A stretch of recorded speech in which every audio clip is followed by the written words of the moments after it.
நீ எப்படி உன்னை பார்க்கிறாயோ அப்படியே உலகம் உன்னை பார்க்கும். நான் வெற்றி அடைய போகிறேன், இது எனக்கு நடக்க போகுது என்ற தீர்மானம் உங்களுக்கு வரணும். நான் வெற்றி அடைய போறேன், கர்த்தருடைய வார்த்தை எனக்குள்ள இருக்கிறது, கர்த்தர் என்னோடு இருக்கிறார், கிறிஸ்து என்னோடு இருக்கிறார் உலகத்தின் முடிவு பரியந்தம். அவரை என்னோட எதிர்பார்ப்பது முதலாவது விசுவாசம், அதுதான் அவரை பிரியப்படுத்தும்.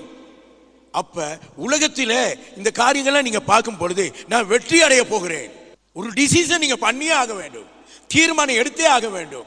அதற்கு உங்களுடைய சுயத்துல முடியாது, அது தேவ வார்த்தைக்குள்ள தான் நீங்க வரணும், தேவனுடைய வசனத்துக்குள்ள தான் வரணும். சரியா? உங்களை நம்ப வேண்டும். ஆனா தேவ வார்த்தை கூடாக உன்னை என்ன சொல்லி இருக்குதுன்னு பார்த்து, நான் தேவனுடைய பிள்ளையா இருக்கேன், தேவன் என்னை தகுதிப்படுத்தி இருக்கிறார், இந்த இடத்துக்குள்ள நீங்க வர வேண்டும்.